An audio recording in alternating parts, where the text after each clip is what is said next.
finally. And we're looking at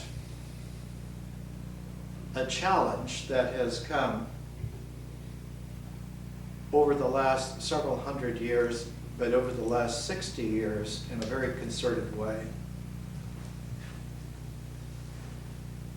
The challenge is one that exceeds all of the credibility of challenges that we have had before.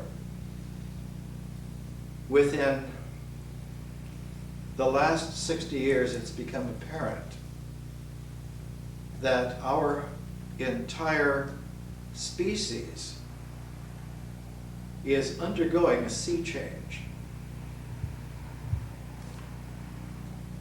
And we know now, from the past 60 years of paleontology and various other investigations, that our species is only the most recent of a complete set of species going back several million years, and that complete set of hominids is nested evolutionary in another set that goes back another 4 or 5 million years, and that set is nested within the great primates like gorillas and chimpanzees, orangutans, that goes back 70 million years. And so we find ourselves aware by the early 21st century that we as a species of beings are like the bullseye of a target of previous sets of existence, and that those sets do not just begin with the primates 70 million years ago, but as we saw at the beginning of our learning last year in Nature, that you can put parentheses and sets within sets within sets back to the origins of life on this planet with the bacteria some 3.5 billion years ago. And that nestles into a context of the creation of the whole star system out of a protostellar disk some 4.7 billion years ago. And that our star system is in a cluster of other stars, not many of them normal stars like our sun, but smaller red dwarfs, occasionally larger blue giants like Sirius or Procyon, but within a space of about 25 light years, there are several hundred stars, many of them having star systems, as we will discover.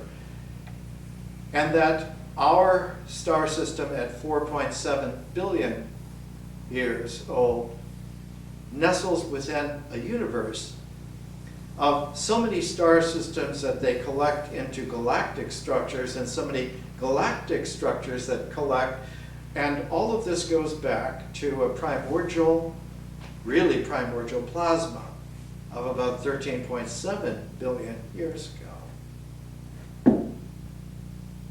And that within that, there was a moment about 9 billion years ago where the gradual slowing down and entropy of the original stars, the original galactic structures, received a sudden acceleration, a boost, and instead of slowing down, they began expanding at an accelerated rate.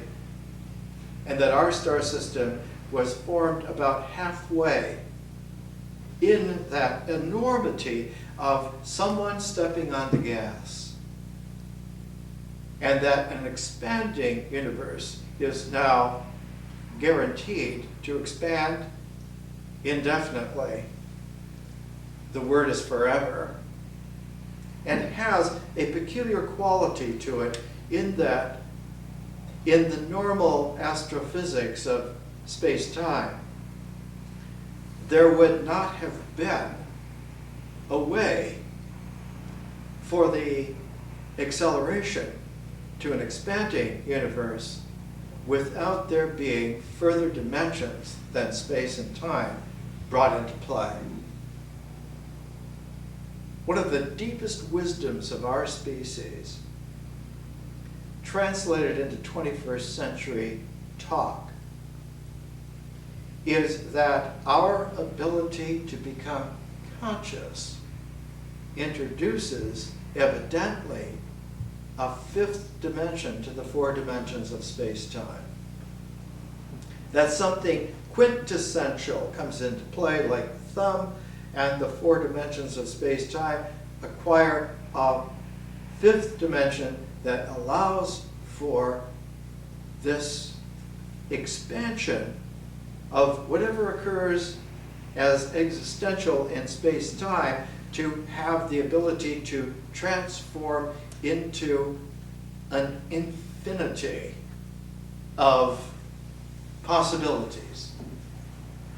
So that consciousness comes as an extraordinary dimensional effect at a certain level of complexity, and seems to flame into not just existence, not just into the thought of it, but into a transcendent quality of being it.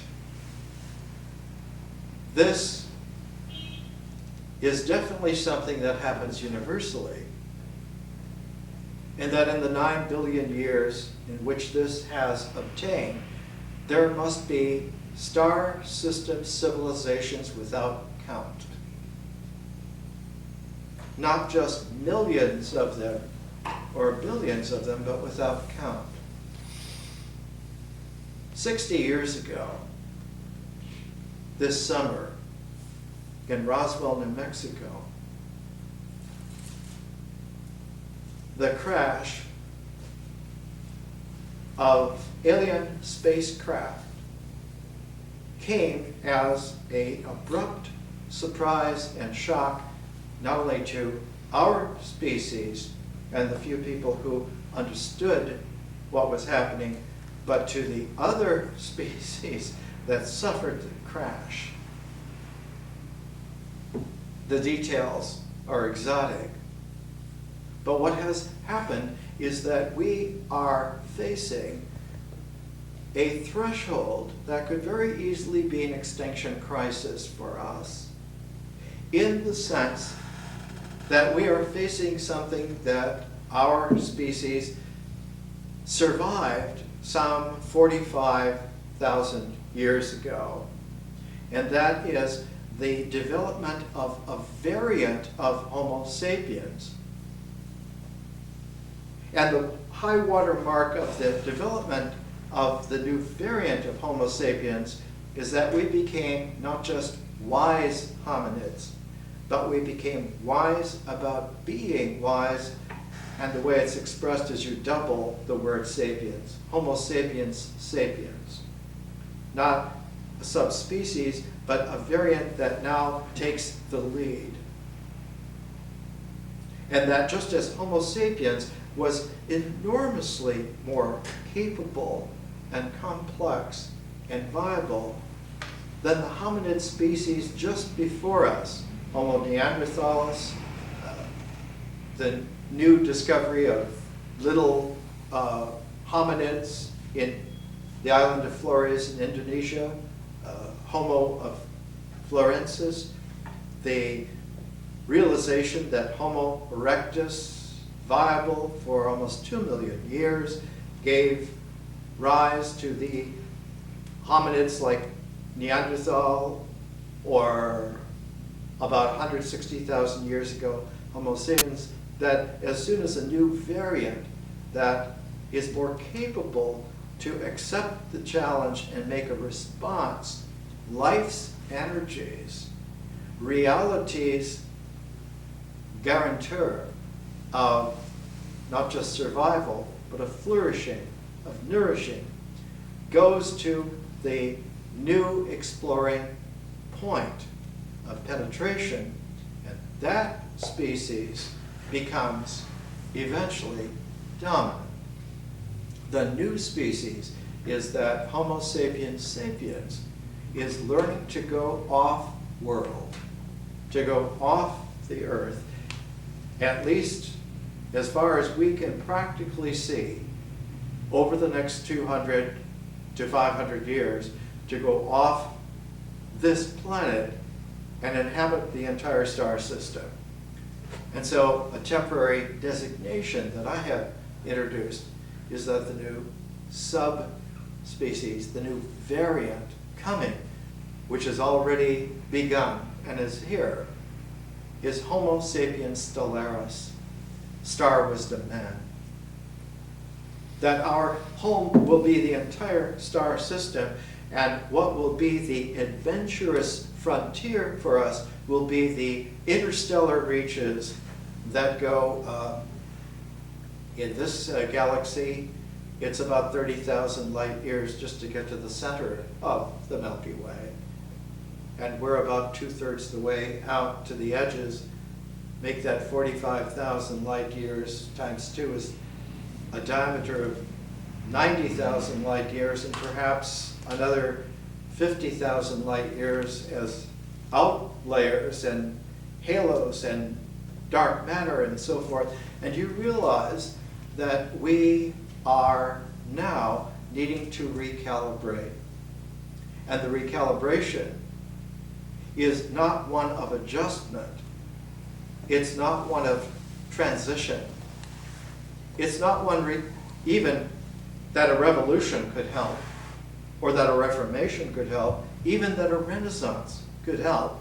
It's a recalibration of going back and recapitulating the way in which an embryo goes through all the stages and comes up to the latest threshold of being born, now with all those capacities folded into it.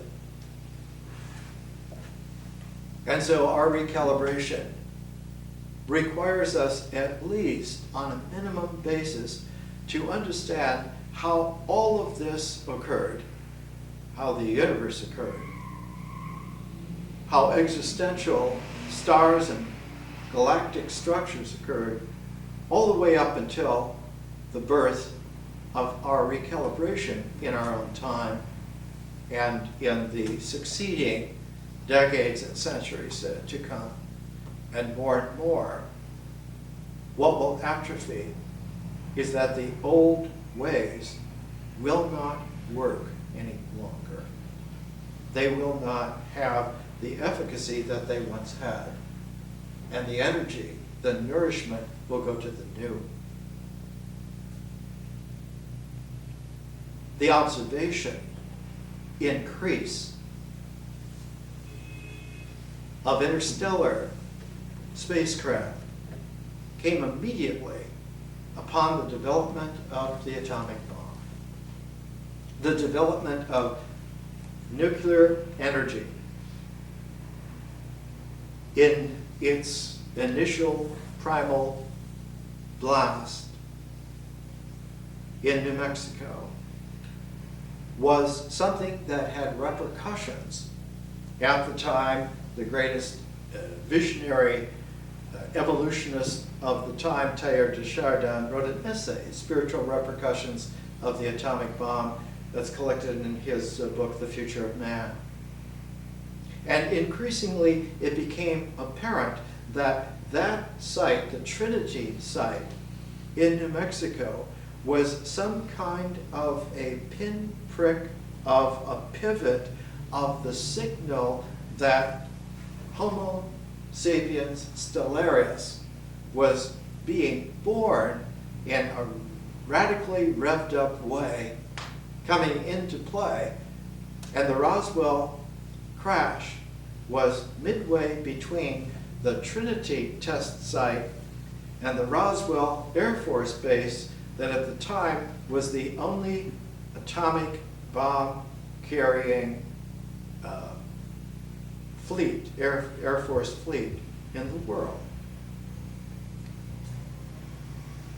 So that we have coming up this summer, the 60th anniversary, a 60-year cycle, as we saw in our education at the beginning, is the old I Ching cycle, 5 times 12, a 60-year cycle where everything in its stylization possibilities has gone through a course and comes back around, not to repeat, but to go back through with the accumulated penetration of what has occurred before it.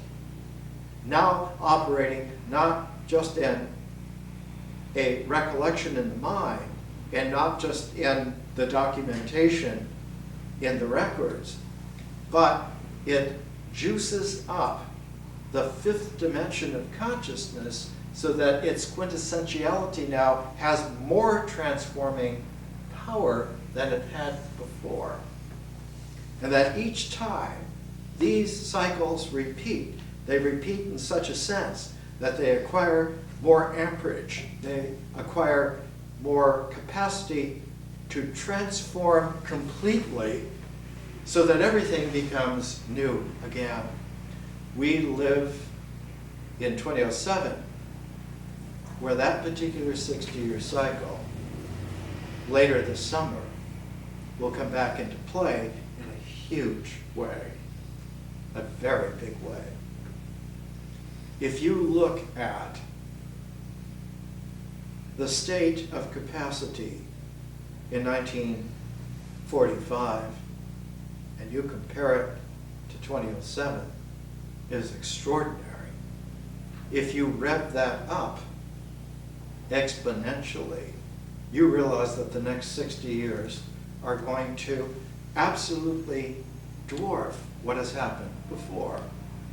Already, all of the old traditions, no matter what they were, are retrenching themselves back to a retreat into a fundamentalism to protect it, to keep it there, to not let anything further happen. And this is the ostrich head in the sand response. The challenge is already there, already viable. The threshold is upon us. The right tack in such a storm is to head into it and use your mariner navigation savvy to ride it out and ride through it and acquire a capacity beyond it. Our kind has always done this, and 45,000 years ago, our forebearers rode out the tremendous threshold of the discovery that visionary consciousness was powerful enough to be arranged into images that were taken from experience, from the world, and arranged symbolically in such a sense that the arrangement of the images within the symbols and the symbols being arranged within a visionary expansion of the structure of thought led to a transform where a new quality of person actually emerged, got born, not born so much existentially, but reborn spiritually. And the evidence is the appearance of Paleolithic art.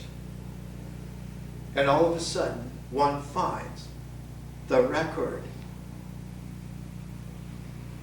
that in many spots, in many places, for the first time, you have sculptures, you have paintings, You have a kind of cave modified architecture, and for the first time, Homo sapiens became Homo sapiens sapiens. And it took a while for that to obtain, but one can see immediately that it came into play.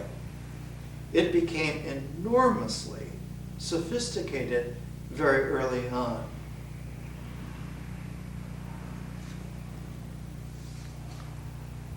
Our accelerated pace is that in the next 5 years, we will find ourselves midway into the threshold that has been upon us for the last 60 years in a completely new kind of an anchorage.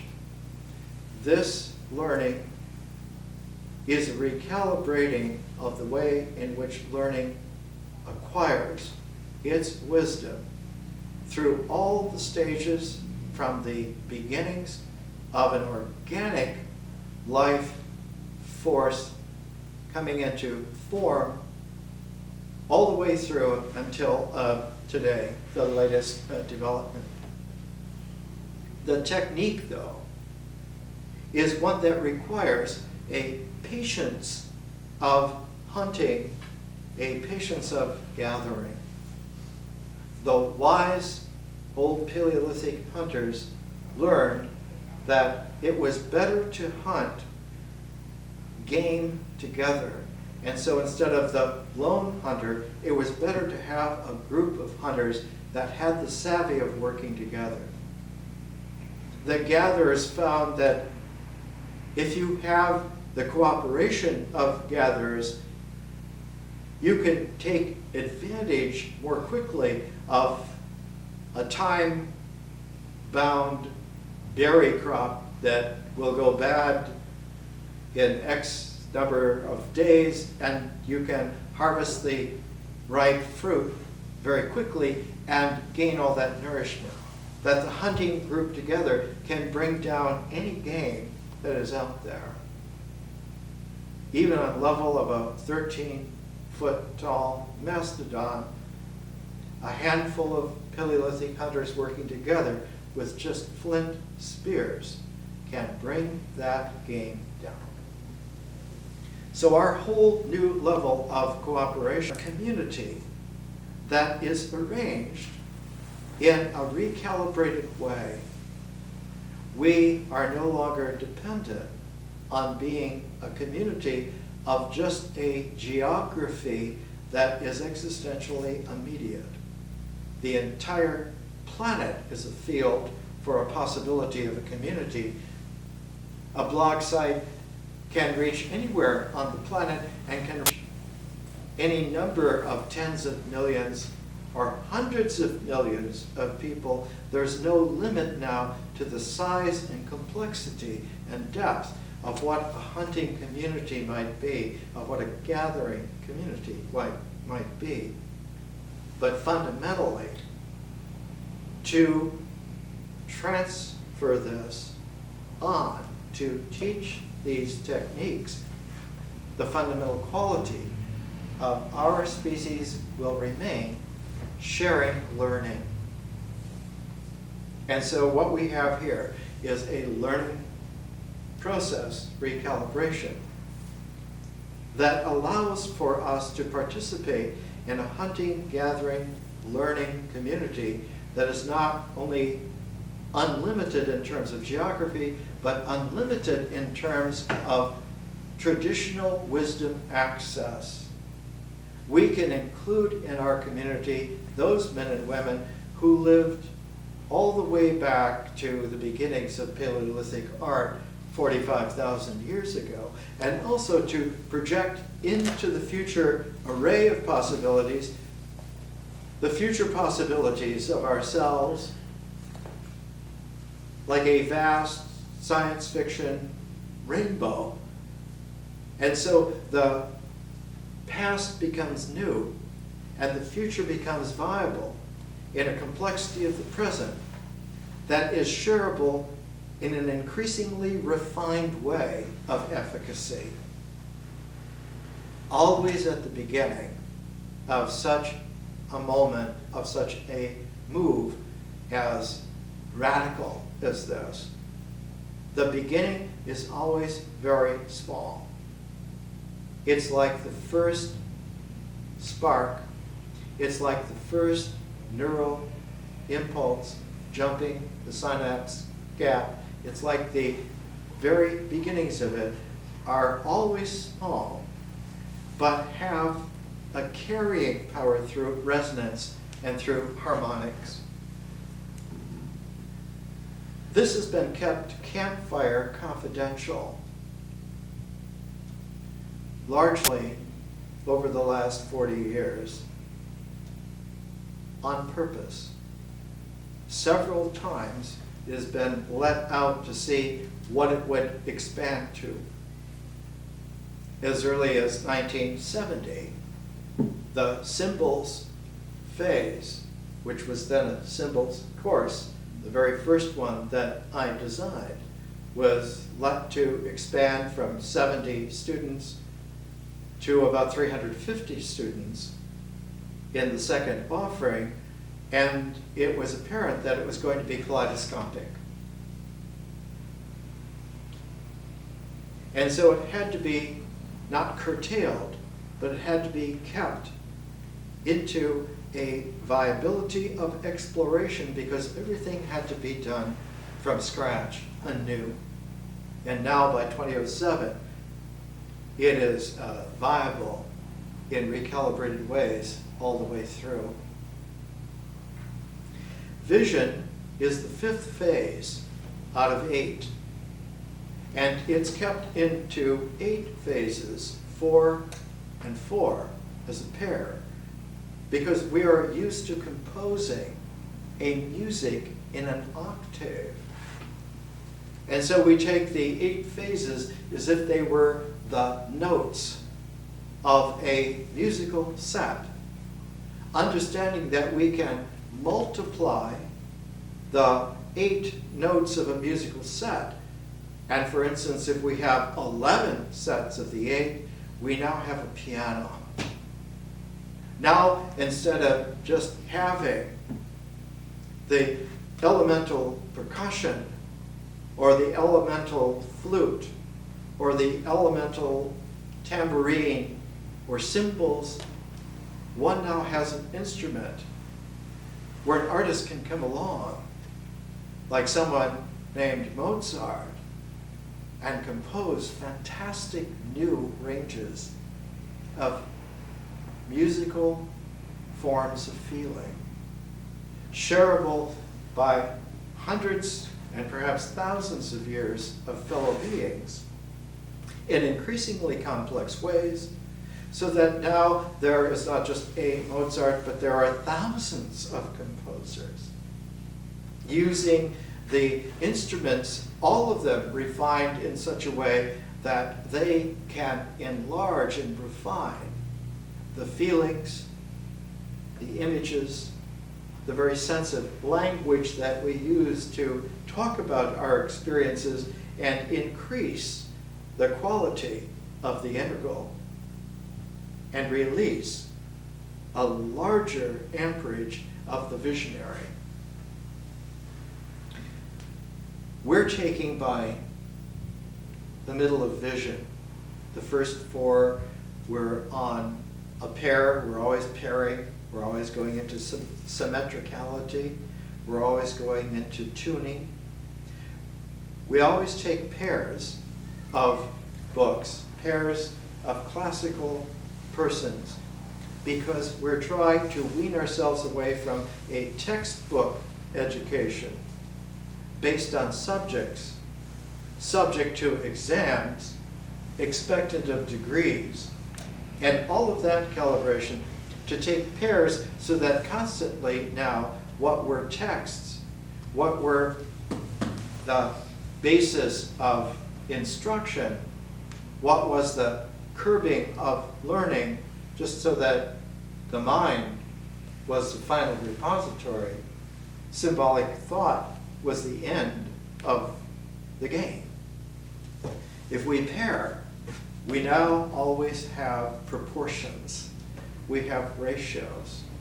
We have tunability, and the more that we shift from pair to pair to pair, the more that those tuning forks now themselves become a source for us, a resource, in that those tuning forks arranged into a set allow for the tuning fork set to tune the instrument called the piano.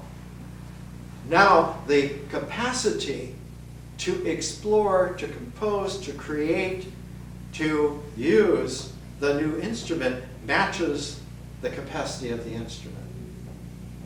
And we know from investigations into music, even 100 years ago, Arnold Schoenberg, in his great book on harmonics 100 years ago, already revealed the understanding that the octave music of the classical West is different from, but no way superior to, the 5-note scale, the penta scale of the Chinese, or the multiple scales of Indian raga music, and that his 12-note scale from 100 years ago showed that there were an infinite number of musical scales that are available.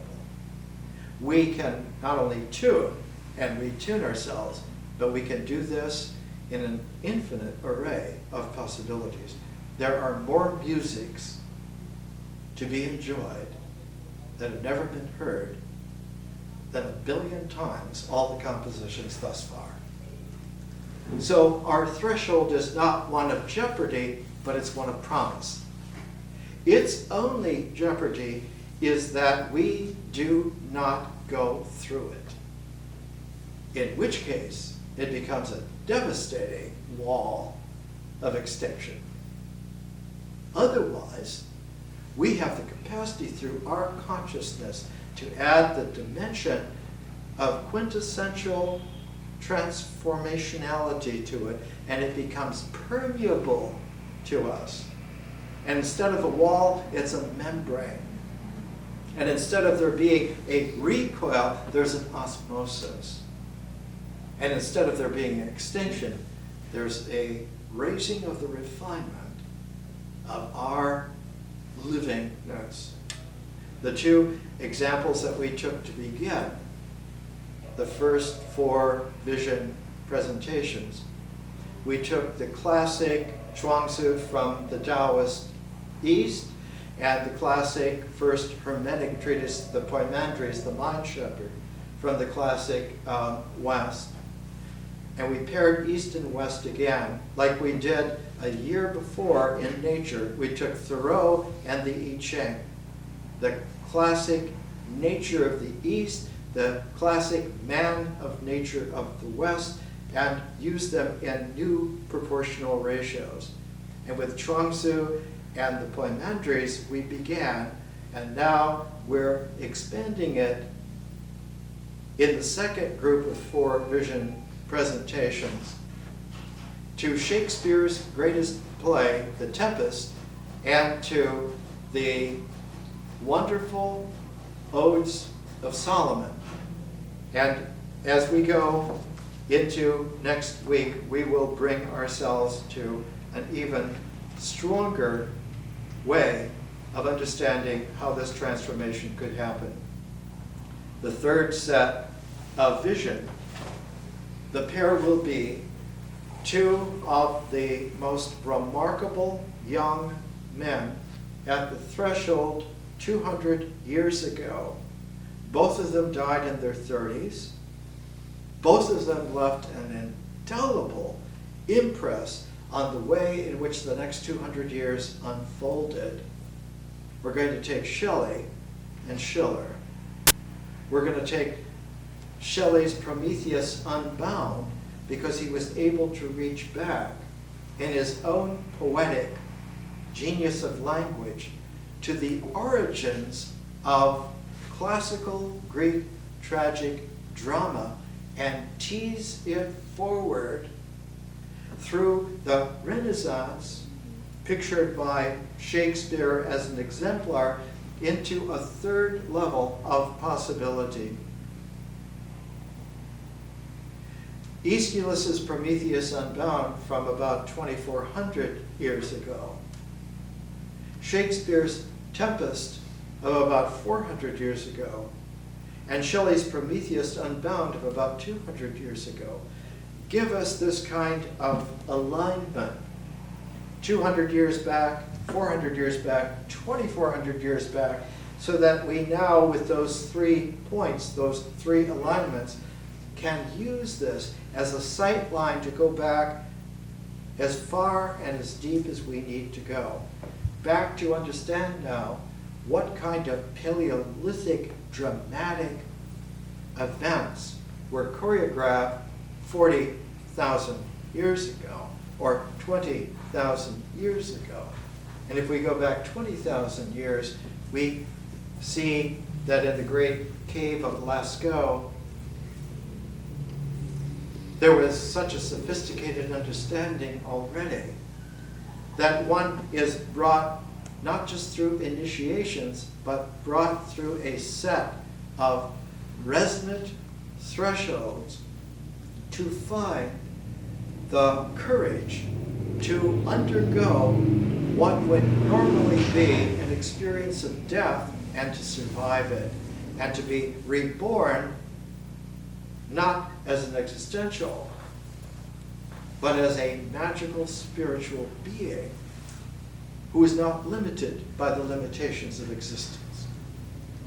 And we can go back 40,000 years to, again, southern France, near Marseille, to the great cave of Chauvin, and we see there the origins of this kind of Paleolithic cave art choreography, that the whole cave was a temple of transform, a whole temple of recalibration. 40,000, 20,000, 2,400, 400, 200, and as a contemporary to Shelley, so that we don't get ourselves inadvertently into text bill. We're using Schiller's On the Aesthetic Education of Man, which was a revolutionary look that man is not a political animal, he's an aesthetic spirit. And if you take that tack for yourself and for others, you get a readout that is completely different from the one in which the world is embroiled. Let's take a break and we'll come back.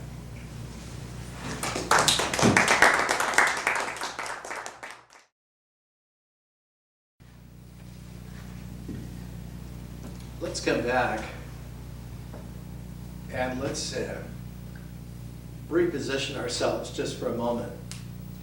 We're not only taking pairs of books, because reading is the yoga of symbolic structures. A written language has a quality of being able to engender vision immediately. A spoken language will engender imagery that becomes creative immediately, unless it is veiled by the symbolic structure of the mind, of thought. When children play and laugh and shout, sing, they do so because their experiences of participating in a visionary play.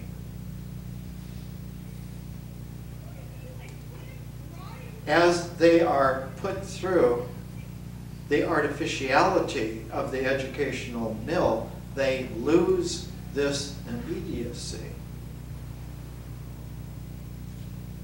And one of the unfortunate accidental qualities that comes into play is that while kindergarten children, boys and girls, still play au naturel, first graders are begun to learn their alphabet and their counting, to organize and systematize, and at first they play with it in a natural way.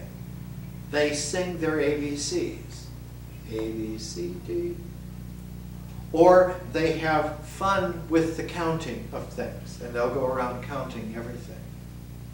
But progressively, as the grades occur, as they become inculcated, the veil becomes like a tablet that gets in the way of the natural experience engendering vision. One says their wings are clipped. They're no longer able to just fly. And William Blake, a couple of hundred years ago, had a famous engraving of the bespectacled authorities clipping the wings of children so that they'll stay put where they are put and will not be able to fly on their own and away. What happens is that there's a shift to reading so that by the time of the second grade, they're encouraging the students, the readers, to make pictures in their mind of what the written words are. And so the pictures in their mind are not pictures in vision, but they're mental reproductions of what would normally be the creative visioning now becomes a formulaic imagery. And the best word for that is icon. They become iconographic images that are reproductions. And the clarity of those reproductions is encouraged to have a referential correlation to physical things in the world. Thereby one is told that you are being practical. The icons you have in your symbolic thought match the things in the world, and now you're being pragmatic and practical, and now you're learning the way we want you to learn. And so a whole inculcation happens.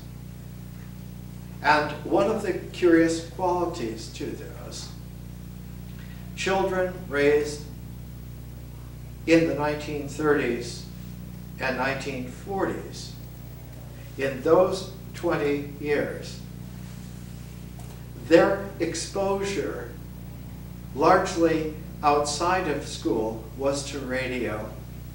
And radio was an oral language medium, much like the old mythographers, the old mythic storytellers. And children who grew up in that era remember you did not just listen to a radio, but you watched it. The big old radios of the late 30s and early 40s were huge, and they would have a red dot light that would come on when it was working. And you would sit in front of the big radio on a Saturday morning, and you would watch the radio while listening to your radio programs. Sky King, so you could get a magic ring, The Shadow, a number of adventures. Everything was adventurous. Everything was immediately creatively imaginative. And the generation of Homo sapiens sapiens that grew up in the 30s and 40s had a most supple quality of creative imagination. They did not like so much just reading silently, but they liked when somebody would read out loud. And the children of that time loved to have stories read to them so that it would play. The theater is very much the play. And one of the all-time great radiances was Shakespeare. But Shakespeare must be played. So that in the 1930s, you had editions like this one from 1939, the Mercury Shakespeare, edited for reading and arranged for staging by Orson Welles and Roger Hill. Roger Hill at the time was a teacher at the Todd School, and they were experimenting with having Shakespeare put on the radio, and also Shakespeare staged in such a way that these books, these versions of the plays, could be used in schools, everywhere that the English language was used, and it would teach people how to play with the play. Introduction: on studying Shakespeare's plays, don't. Read them, enjoy them, act them. Shakespeare might not be surprised to know that his plays are still bringing money to producers and fame to actors throughout the world. He would be greatly surprised, however, to know that they are studied by compulsion in the classroom, that they are conned by scholars, dissected by pedants, fed in synthetic and minute, quite distasteful doses to students, much in the same manner as are capsules of Cicero's letters and pellets of Euclid's geometry. So that an artificiality and a superficiality of false boundaries was progressively inculcated in such a way that it produced a monumental backup of creative capacity in the decades following this. Public education was never very big until the early 1830s, 1840s, about 100 years before this. Most boys and girls, men and women, were not formally educated at all. They learned literally at the mother's knee, at the father's side, of how to live, of how to do things. But increasingly, with the Industrial Revolution, the superficiality became thinner and thinner, more and more a steel film. And the artificiality became more and more a mechanism, a mechanical application. So that you had, for instance, a vision by a great Czech writer at the end of the 1920s, seeing already, it was called RUR. The author was Karl Čapek. RUR stood for Rossum's Universal Robots. And in it, the robots become more and more sophisticated, the people become more and more docile and dominated by dependence on the robots, till the robots become sophisticated enough to reproduce themselves, to make themselves, make their own improvements, and they didn't need man anymore at all. He was in the way. It was a nightmare vision of what is happening through artificiality and superficiality being fed into a mechanical quality of extinction of life and of life forms.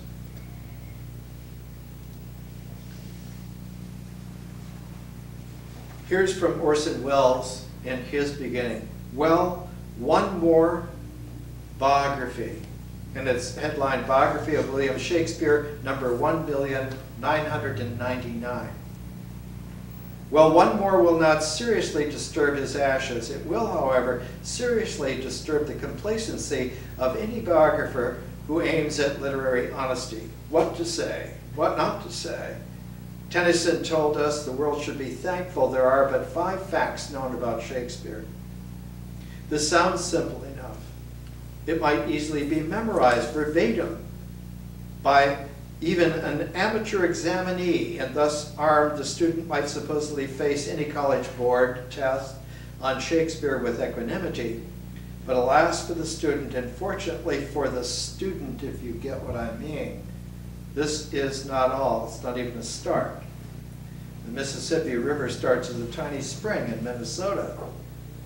But by the time it reaches New Orleans, it's one of the vastest rivers in the world. It's not only in the 1920s, 1930s that you begin to find this, but it becomes accelerated at that time because of the realization by refined and cultivated men and women that we're beginning to face a saturation of artificiality, a ultimate thinness of superficiality. And one of the greatest theater directors of the past few decades is Peter Brook. Peter Brook, who did the great 9-hour dramatic production of the Indian national epic, the Mahabharata, the Great Indian War, and put it out on 6 hours of DVD now. Brook, in his little lecture given in Berlin just a few years ago, this was printed in 1999 and printed by the Theater Communications Group in New York. Just a little seeming throwaway printed lecture, but Brook is one of the great directors of the world. And he said, and the transcript reads, even if a concept is something necessary in speech, it is a tragically pathetic portion of the amazing whole that speech can offer. Concept is that little thin intellectual strain that the whole of Western civilization is bowed down to excessively for so many centuries. Concept is there, but beyond concept is the concept brought into life by image. And beyond concept and image is music. The word music is the expression of what cannot be taught in conceptual speech. Human experience that cannot be conceptualized is expressed through music. Poetry comes out of this, because in poetry you have an infinitely subtle relationship between rhythm, tone, vibration, and energy, which give to each word as it is spoken concept, image, and at the same time an infinitely powerful further dimension, which comes from sound, from the verbal music. And yet, I think how dangerous it is even to mention the word music. This can lead to a terrifying misunderstanding.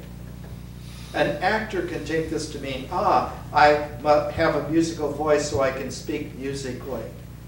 Let's be clear. Word music, in the poetic sense, is something very subtle. Word rhythm is something very subtle. But tragically, in theater schools all over the world, if this has been reduced to a set of rules, if actors are taught that Shakespeare wrote in pentameters and pentameters have a certain beat, and the actors try to use this in their speech, you get a dry, empty music, which is not the living music that is there in the words.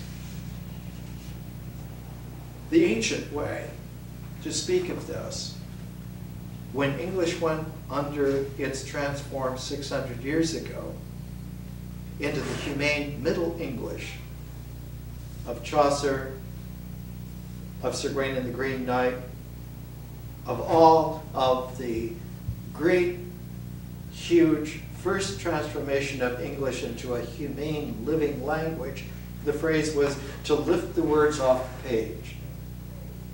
And one of the classic illustrations that survives from 600 years ago is Geoffrey Chaucer reading out loud his Canterbury Tales to a court audience of men and women who are absolutely creatively playing to the sound of reading off the page into a visionary experiential flow together. That as experience is always a flow like a river, the process of vision is like a field.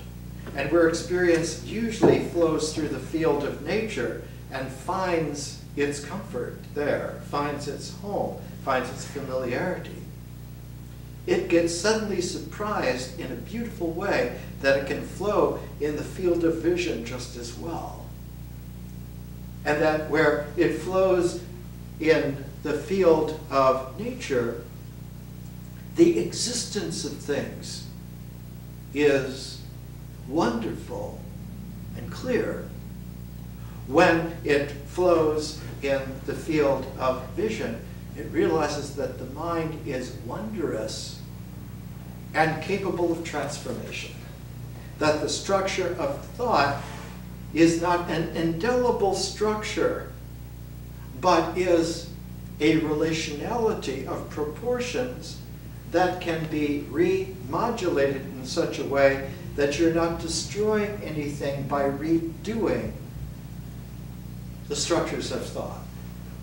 You don't have to have a revolution to change the way people think. You don't have to have a reformation to put new content into those structures of thought.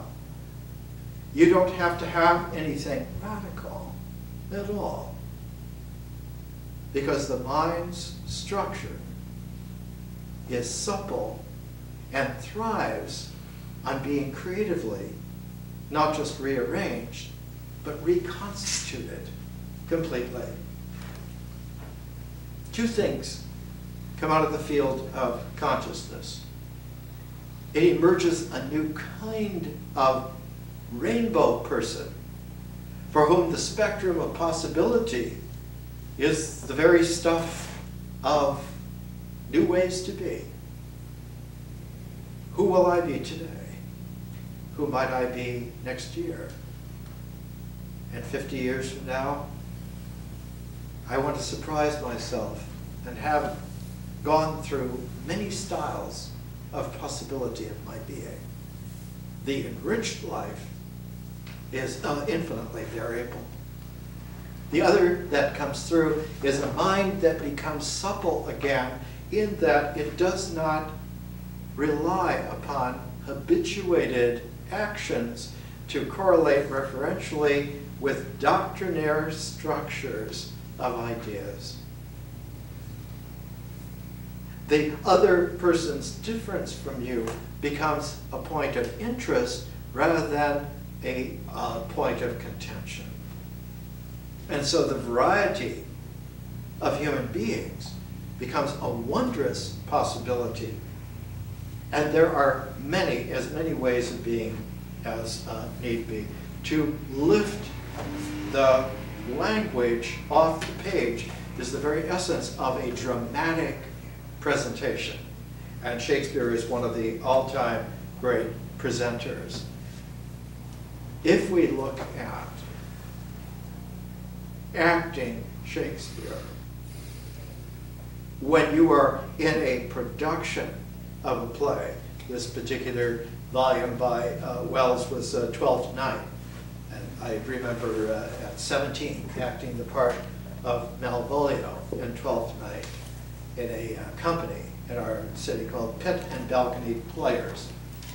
In Elizabethan theater, the pit was where the common people were down near the stage, and they had to look up at the stage, and it was the cheapest seats.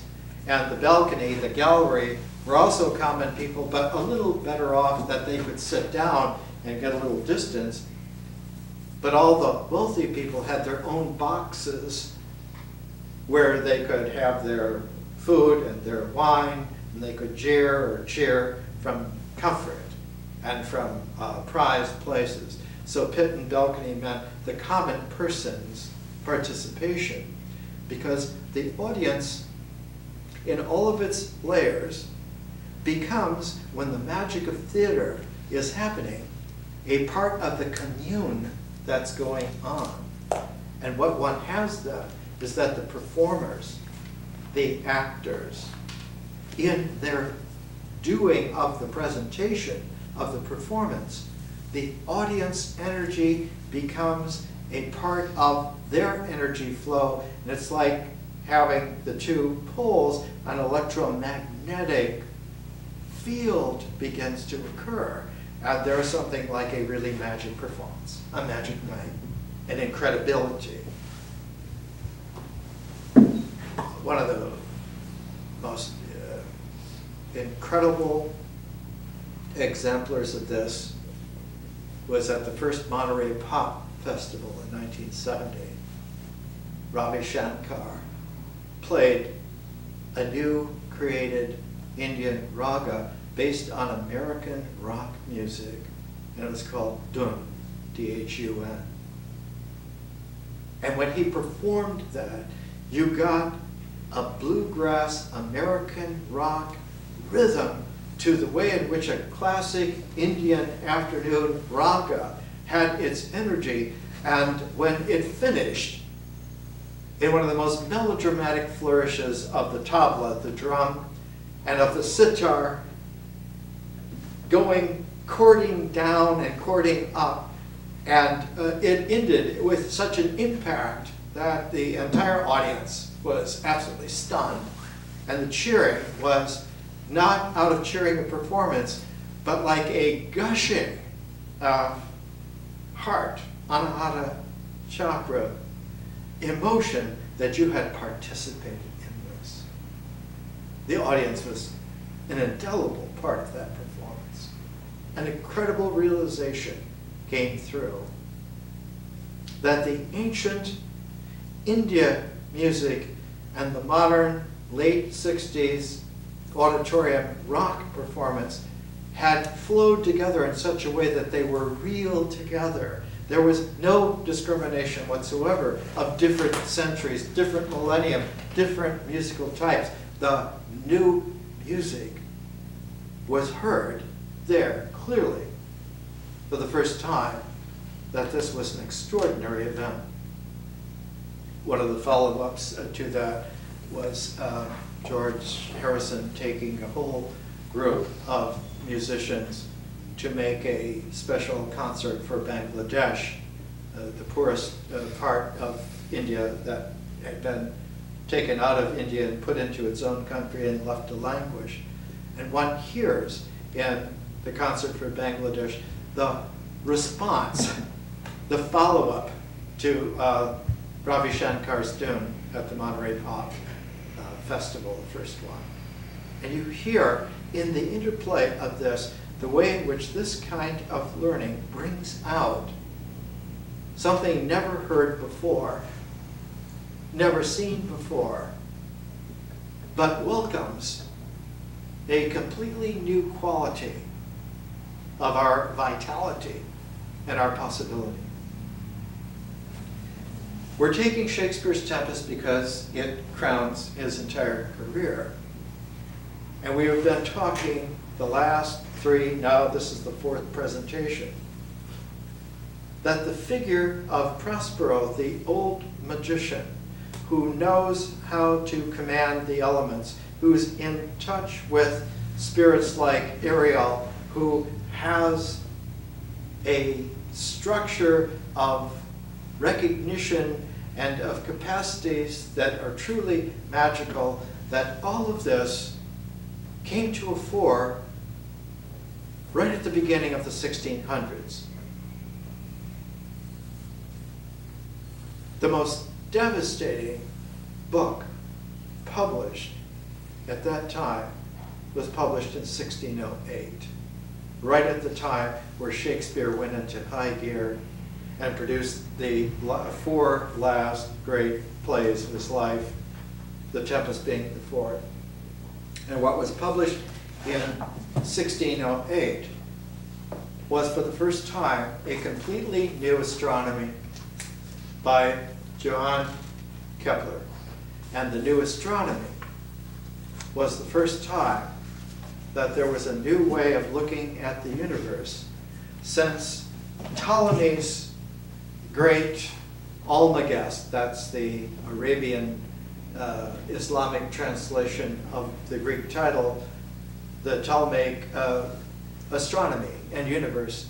It held sway for 1,500 years, unchallenged. Copernicus had challenged a little bit, but it really didn't reach many people. Kepler, all of a sudden, was in the new astronomy. This is not a very good likeness of Kepler at all. One of the first reactions to Kepler's new astronomy was that his mother was charged with witchcraft.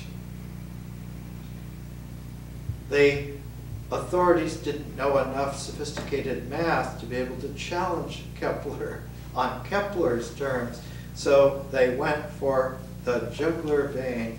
His mother, if she's convicted of witch, then her son was raised perhaps by witchcraft, and even though we can't criticize and understand it, we know that witchcraft is forbidden. And all of this will have to be excised. You will not be allowed to publish. You will not be allowed to communicate. All of this is obviously necromancy. It's magic that goes against our authority. And so Shakespeare's The Tempest, that was written just a couple of years, 3 years after this, is one of the great documents in the world.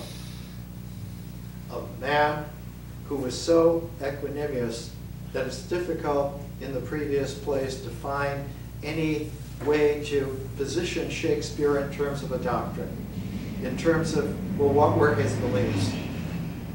He has hundreds of characters having every conceivable aspect of humanity.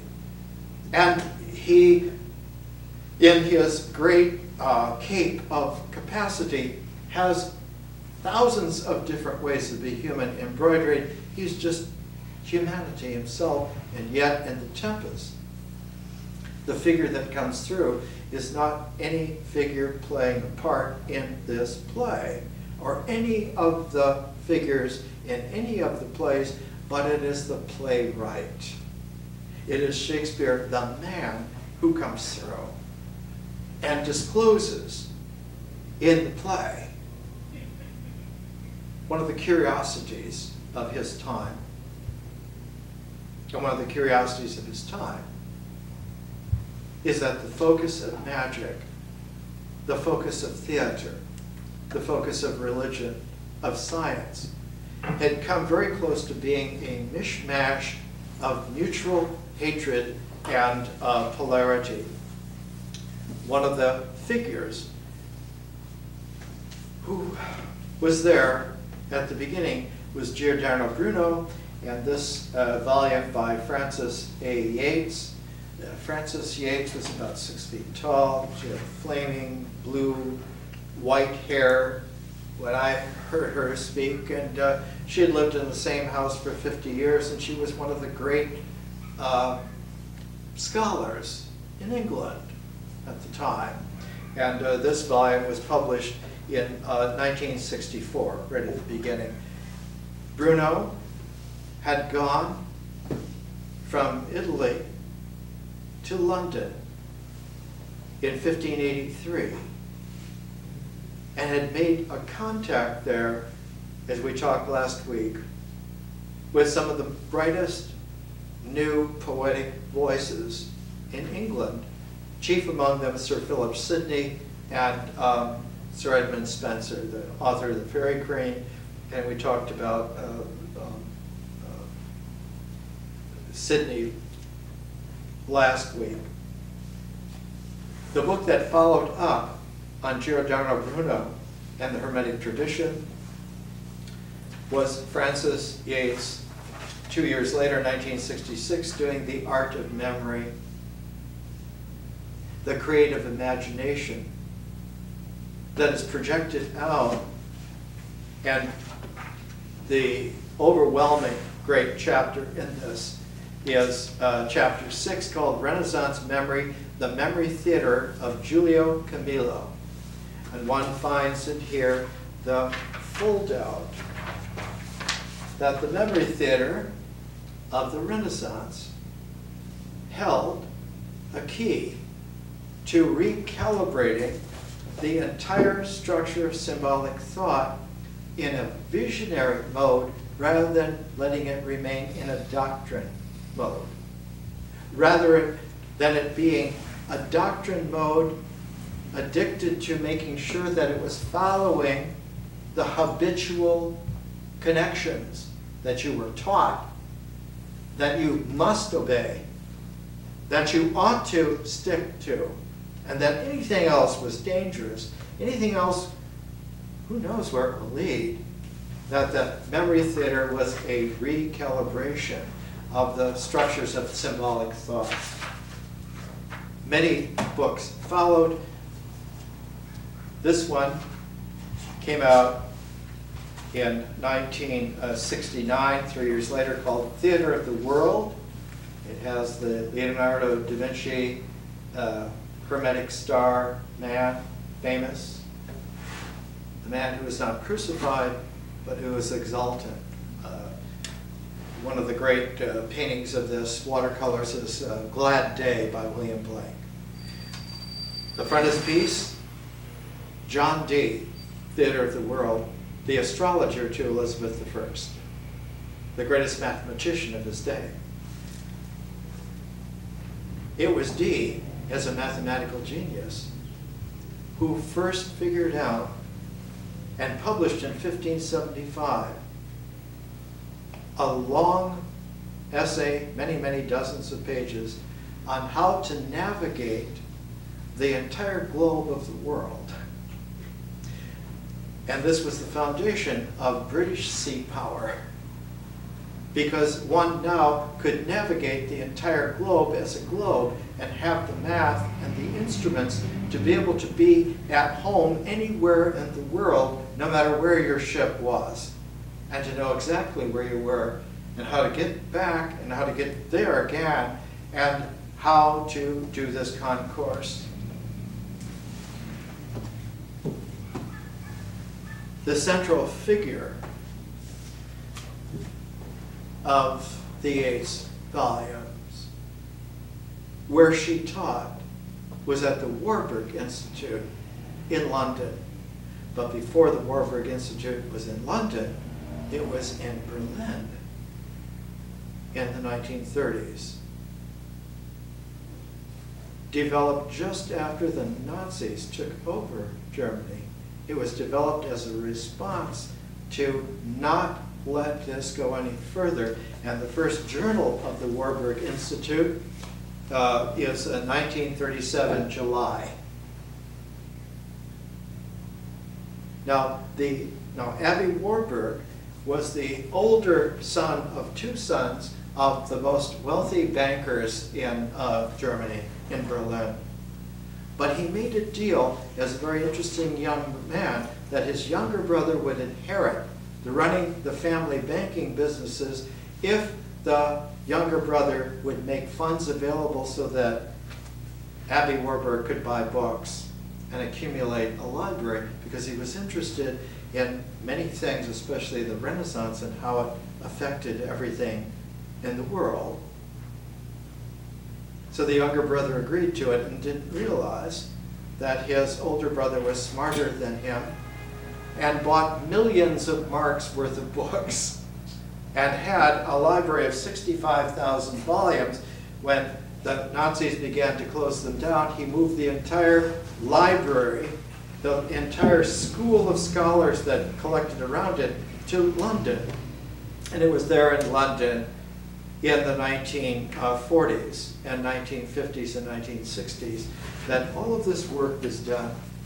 It was a recapitulation of the Renaissance, especially the Florentine Renaissance, sponsored by Cosimo de' Medici. And it was in the Renaissance of Cosimo de' Medici, that Marsilio Ficino headed the Florentine Academy and brought back into play the recalibrating energy from the classical 1st century and 2nd century AD. And central to that was Plato's Symposium. And here in the letter by Ficino, the dedication of his translation of Plato's Symposium. As a general rule, a thing which a man does frequently and often, after long experience he does well, and the longer he is accustomed to it, the better he does it. But in the case of love, this rule, because of our stupidity, and much to our sorrow, does not hold. We all love continuously in some way, but almost all of us love wrongly. And so the more we love, the worse it becomes.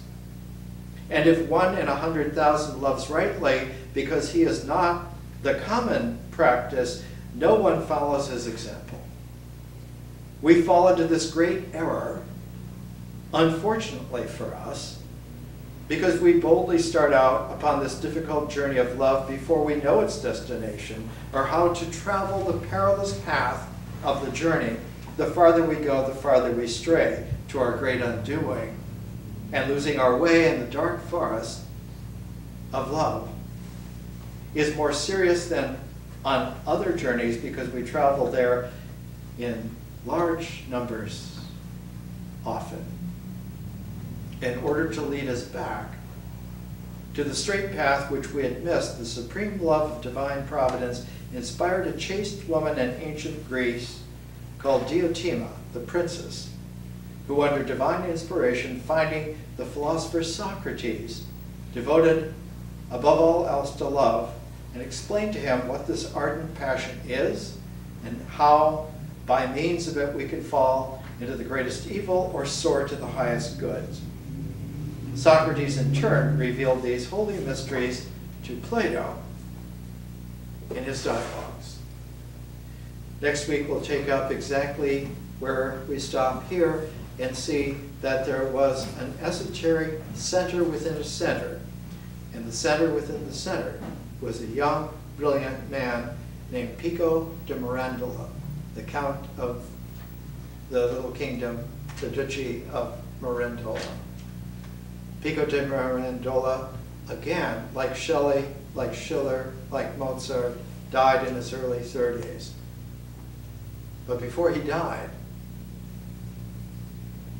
he challenged the entire structure of authority in the Europe of his day, in the authority of the church, in such a massive way.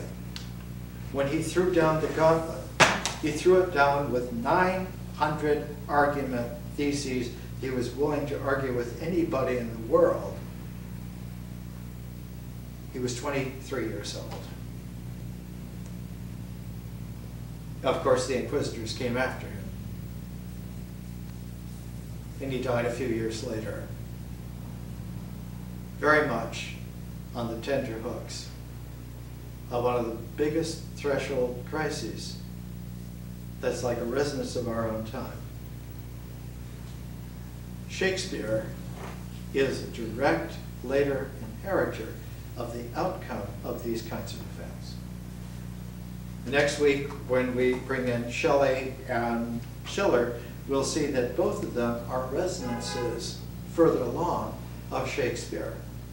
They both come about 200 years later, and both of them are affected very much by not just Shakespeare, but the way in which Shakespeare had been mishandled, manhandled, artificialized, superficialized for 200 years, and then was brought back full force at the beginning of the 19th century, when you had a table full of revolutionaries, Goethe, Napoleon, Jefferson, Beethoven. All of a sudden, across the face of the earth, You had men and women who refused to not understand the creativity that they were the rightful heirs to, and blew authority out of the water for a little while. The French Revolution, the American Revolution, the Romantic Revolution. When we look next week for the next 4 presentations at Shelley and Schiller, we'll see one of the most incandescent qualities that was brought back into play at the end of the 19th century with the revolutions in art that almost dwarfed everything that had come before it.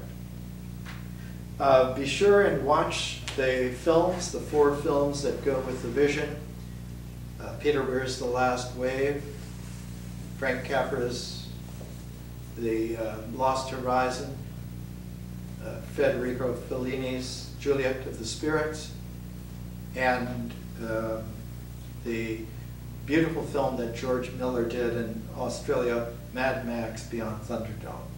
4 great films, 4 great directors, to generate the kind of visionary quality that is going on in our own time. More next week.